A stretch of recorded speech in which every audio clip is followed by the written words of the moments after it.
Bonjour à tous. Bonjour. Nous nous retrouvons pour un nouvel épisode de Verset du jour. Bonjour. Restez connectés, la parole arrive dans quelques secondes. Ta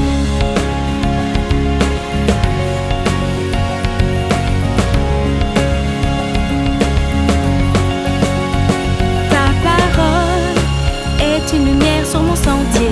Verset du jour, bonjour. Bonjour Madame Valérie. Bonjour Emmanuela. Alors, pour ce deuxième épisode de l'année, qu'avez-vous à nous partager aujourd'hui? Alors, aujourd'hui, puisque beaucoup d'entre vous n'allez pas manger ce soir et que nous sommes le soir, alors je vais vous proposer quelque chose de consistant. Amen. Donc vous allez être patient et vous allez rester connectés jusqu'au bout parce que j'ai vraiment besoin de vous parler. Voilà, comme on dit souvent, il faut qu'on parle. Et début 2021, oui, il faut qu'on parle et il faut surtout que Dieu nous parle. Amen. Alors nous allons ouvrir et tu vas commencer à lire pour D'accord. nous, s'il te plaît, Romains chapitre 8 à partir du verset 13. Ok. Alors, si vous vivez selon la chair, vous mourrez. Mais si par l'esprit vous faites mourir les actions du corps, vous vivrez. Car tous ceux qui sont conduits par l'esprit de Dieu sont fils de Dieu. Verset 15. Et vous n'avez point reçu un esprit de servitude pour être encore dans la crainte, mais vous avez reçu un esprit d'adoption par lequel nous crions « Abba, Père ». Oui, tout à fait. Et ça va être le verset clé pour cet épisode aujourd'hui, Romains chapitre 8, verset 15. Et j'aimerais commencer par vous dire que cette année 2021 n'est pas une année dans laquelle il faudra faire l'autruche. Parce que beaucoup de choses vont se passer et il va falloir qu'on ait nos deux mains bien accrochées sur le volant de notre vie parce que le virage va être serré. Donc je ne sais pas si vous savez conduire, mais vous savez que s'il y a un virage à 90 degrés qui arrive devant vous, vous n'allez pas être là en essayant de, mesdames, vous remaquiller ou d'essayer de vous moucher. Non, il faut avoir les deux mains bien positionnées sur le volant et c'est ce qu'il va falloir avoir cette année avec notre vie. Être prêt pour ce qui va se passer.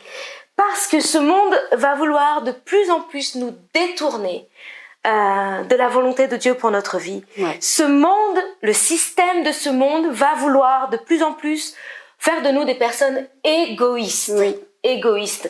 Dans le passage que nous avons lu, si vous avez d'autres versions, vous pouvez éventuellement lire une autre version, mais il s'agit même d'égoïsme dans ce passage-là.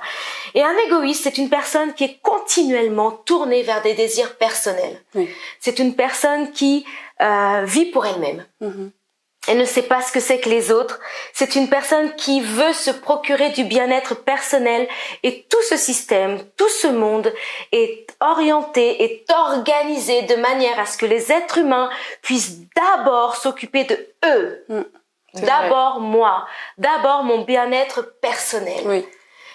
Et ça, c'est une ruse. C'est volontaire. C'est pour nous emmener quelque part. Parce que ça, ce n'est que le commencement de ce qui va se passer plus tard. Et ça a déjà commencé depuis que vous étiez enfant déjà.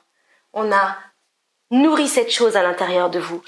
Alors, l'égoïste est là et il veut sa vie pour lui. C'est ça. Et l'égoïsme ou l'individualisme va faire de nous des personnes uniquement tournées sur nos intérêts personnels. C'est-à-dire que si toi, tu n'as rien à manger sur ta table, mais tant que moi, j'ai ma baguette habituelle, Oui. tout va bien pour moi. En gros, tant que ça va pour moi, ce qui se passe dans ta vie à toi, peu importe. Et ça, c'est de l'individualisme, c'est de l'égoïsme. L'égoïste fait des choses en fonction de ce qui va lui rapporter. Oh là là, si je vivais comme ça, il y a bien des choses que je n'aurais pas faites. Mais il faut sortir de là très vite. Un petit exemple, 2020, pendant le confinement, quand il y a eu cette soi-disant pénurie d'alimentation, de nourriture dans les magasins, c'était vraiment, pour moi et ma famille, les gens prenaient de la nourriture, il n'y en avait plus, ils se disaient pas que j'allais en partager avec quelqu'un ou c'était vraiment la course pour des paquets de pâtes, mais c'est un exemple tout simple, tout bête, mais ça montre à quel point on est tourné vers nous, moi je suis bien et le reste, ils se débrouilleront. Voilà, mais tout ça, il faut savoir que c'est volontaire. Cette crise a été créée pour rendre les gens égoïstes, pour rendre les gens enfermés dans leur petite bulle d'individualisme. Et ça a un but très clair, très très clair. Alors généralement, lorsque ce qui est demandé de moi demande davantage, fait sortir davantage de ce que je peux retirer de la chose et que je laisse tomber, en général, c'est un signe qui me montre que je suis égoïste. Quand il faut davantage donner que de prendre, que de recevoir, et que je me rends compte que non, j'ai aucun intérêt pour moi dans cette chose-là, oui. J'ai remarqué que très vite, et ça c'est un symptôme chez les jeunes, vous laissez tomber trop vite parce que vous vous rendez compte que là-dessus, vous n'aurez rien à en retirer. Oui. Et il faut sortir de ça. C'est indispensable. Il faut absolument sortir de ça. Sinon, vous allez rater beaucoup de choses. Beaucoup de choses. Alors oui, le ton est grave aujourd'hui. C'est comme ça. On peut pas faire l'autruche. C'est vrai. J'aurais pu venir vous parler d'un tas de choses, mais je veux vous parler de ce qui concerne la parole de Dieu, de ce qui concerne ce que Dieu attend de nous. Amen. Et c'est écrit dans sa parole, et nous allons le voir aussi. Alors une personne égoïste est une personne qui, au fur et à mesure, deviendra faible. Plus vous êtes tourné sur vos intérêts personnels et plus vous devenez faible. J'ai toujours dit et j'ai toujours crié à tous ceux qui voulaient l'entendre, et je vous le dis encore ce soir. Tant que vous êtes tourné sur vous-même, vous n'irez jamais nulle part. Votre vie commence lorsque vous trouvez un groupe de personnes qu'il faut rendre heureux. C'est vrai. C'est vrai. Et je l'ai tellement dit et je le redirai jusqu'à ce que ça rentre dans les cœurs. Tant que vous êtes tourné sur vous-même, vous serez pire qu'un chien errant. Vous serez seul. Mais dès que vous avez les yeux tournés vers les autres, la lumière commence à rentrer. Alors une personne qui est tournée sur elle-même finira toujours par s'affaiblir. Les gens dépressifs, et j'en ai rencontré tellement, mes amis. J'ai rencontré tellement de gens dépressifs, Emmanuela. Ah, en France, ça manque pas. Je crois qu'on est le pays où il y a le plus de dépressifs. Donc Exactement. Le pays où l'on vend, où les pharmacies vendent le plus d'antidépresseurs au monde. Alors c'est un indicateur. Si je suis en train de m'affaiblir, si je suis en train de m'autodétruire, c'est parce que je suis trop tournée sur moi-même. Alors peut-être que c'est une réponse à quelqu'un ce soir. Si tu as l'impression d'être dépressive, parce que souvent ça arrive aux dames, et ça peut vous arriver aussi, messieurs. Peut-être que vous êtes trop centrés sur vous-même.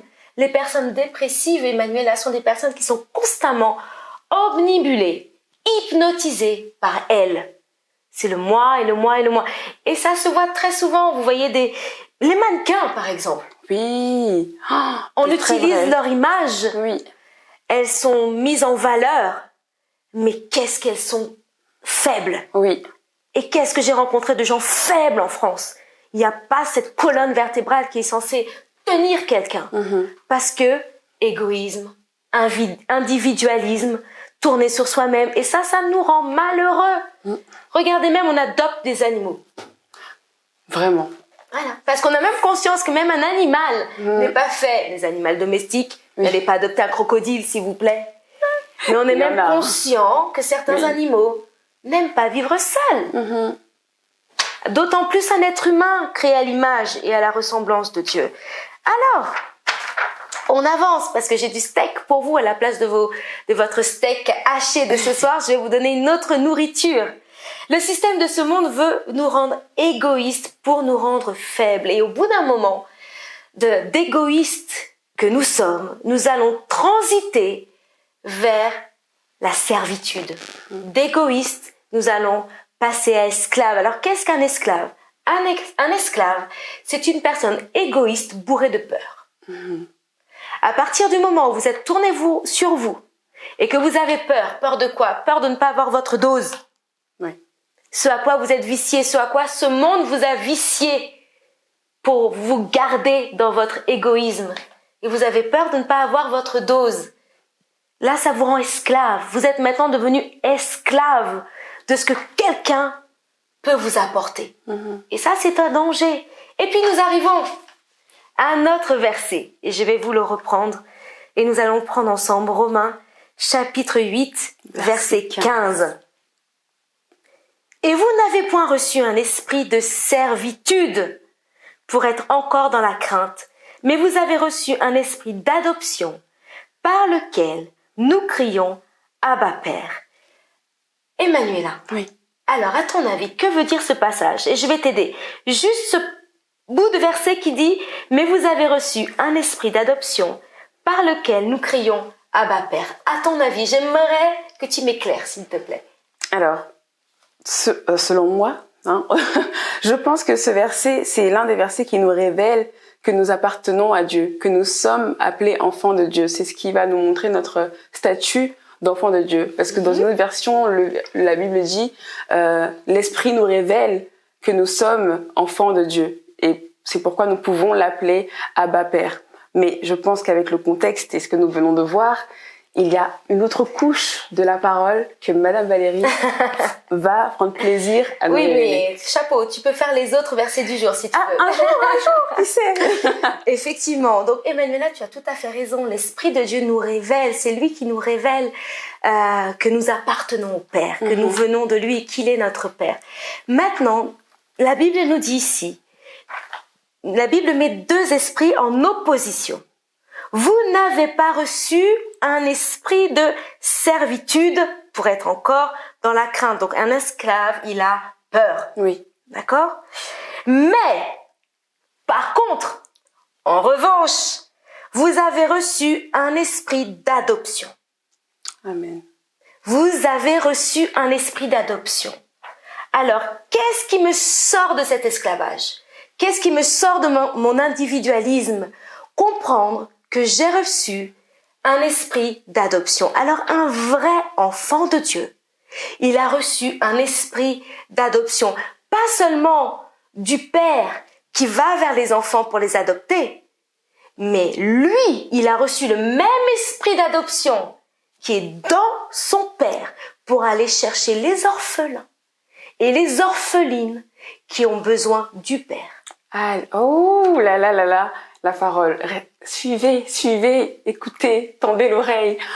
Et ça, c'est tellement important pour les temps à venir. Amen. Pour les temps à venir. Alors c'est vrai, Abba Père. Oui. Mais Abba Père, parce que en tant qu'enfant de Dieu, je suis en train de reproduire ce que mon Père a fait avec moi. Donc j'ai reçu un esprit d'adoption. Et c'est comme un GPS interne qui me pousse à aller chercher tous les orphelins et toutes les orphelines qui n'ont pas encore connu qui est le Père. Et c'est pour ça que si nous sommes de vrais enfants de Dieu, excusez-moi d'insister sur vrais enfants de Dieu, parce qu'on utilise tellement ça dans les églises et un peu partout, mais si tu es un vrai enfant de Dieu, je vais te dire ce que Jésus a dit à certains. Où sont tes œuvres? Où sont tes œuvres? Oui, ce qui me prouve que tu es enfant de Dieu. Parce que si tu es enfant de Dieu, tu as reçu un esprit d'adoption. Et cet esprit d'adoption, c'est pas seulement toi et ton papa. C'est toi aussi, tu l'as. Ça t'anime. C'est à l'intérieur de toi. Et tu vas à la recherche des orphelins. Tu vas à la recherche des orphelines qui ont besoin peut-être d'un exemple dans leur vie. D'avoir un modèle, d'avoir un repère, d'avoir un mentor. Tu vas chercher tous les orphelins de ton quartier et tu vas les emmener au GF. Et c'est ça. Et dans les églises où il y a de vrais enfants de Dieu, pas des gens qui parlent et qui disent qu'ils sont enfants de Dieu. Dans les églises où il y a des enfants de Dieu, il y a de la croissance. Amen. Oui. Ça nous pousse. C'est plus fort que nous.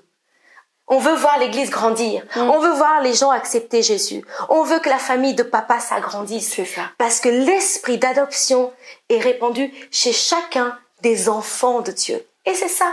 Et puis il y a des indicateurs. Si à chaque fois que ton leader de GF te dit « Viens, on va gagner des gens pour Jésus », mais que ça ne t'intéresse pas, ouf, es-tu un enfant de Dieu? As-tu reçu l'esprit d'adoption? Si ta vie personnelle, si ton succès personnel, si ton travail, avoir ta maison, c'est tout ce qui t'intéresse, ou peut-être que tu vas pas le dire clairement que c'est tout ce qui t'intéresse, mais quelque part à l'intérieur de toi, c'est ce qui te fait avancer. Es-tu un enfant de Dieu? Parce qu'un enfant de Dieu déteste l'idée d'être à distance des autres. Un enfant de Dieu déteste l'idée d'être séparés les uns des autres. Un enfant de Dieu, il te prend par la main et il te dit « Viens avec moi ». Amen. Un enfant de Dieu, il ne reste jamais loin de la maison de papa. C'est pourquoi le dimanche, on est à l'église. Oui. Amen. C'est pour ça. Un vrai enfant de Dieu veut être avec sa famille. Amen. Parce qu'il a reçu l'esprit d'adoption. Amen. Et cet esprit d'adoption me pousse à aller vers mon frère et vers ma sœur. Oui. C'est ma famille. Amen. N'oubliez pas, ce monde va vouloir vous rendre égoïste. J'ai commencé par là pour que vous compreniez quelles sont les ruses du diable. Et en contradiction avec ce qui se passe dans le monde, ce que Dieu attend de nous maintenant. L'esprit d'adoption doit être de plus en plus fort dans notre cœur. Et ça, c'est pour 2021. Parce que le virage est serré et qu'on doit avoir, comme je l'ai dit tout à l'heure, nos deux mains bien accrochées sur ce volant. Comprendre ce que Dieu veut et là où Dieu veut nous emmener. Amen. Et ça, c'est l'Église. Et ça, c'est l'Église. L'Église n'est pas un petit endroit. Je n'ai jamais vraiment compris pourquoi les gens aimaient. Quelque part, humainement, je comprends. Mais quand je lis ma Bible, oh, Dieu a de la place. Dieu a de la place dans son cœur. Dieu a de la place. Dieu a de la place. Tellement. Et nous devrions avoir beaucoup de place dans notre cœur pour aller chercher ceux qui n'ont pas encore reçu comme nous l'esprit d'adoption. Et si nous avons cet esprit d'adoption, nous allons vouloir inclure et inclure et inclure des multitudes de personnes et ne pas du tout apprécier cette idée d'être à distance ou d'être séparés les uns des autres. Bien au contraire, bien au contraire. Voilà, Romains chapitre 8, verset 15. Donc oui, Dieu nous a adoptés, Emmanuela, oui, nous sommes enfants chéris de Dieu. Mais nous avons, voilà, il n'y a pas que nous. Amen. Il n'y a pas que nous. Et c'est cet esprit d'adoption qui crie actuellement dans mon cœur et que j'espère que ça crie aussi dans votre cœur. Voilà, que Dieu vous bénisse. Amen. Encore une fois, excellente année 2021. Dieu est pour nous et Dieu restera avec nous parce que nous sommes ses enfants. Amen. Voilà, à très bientôt.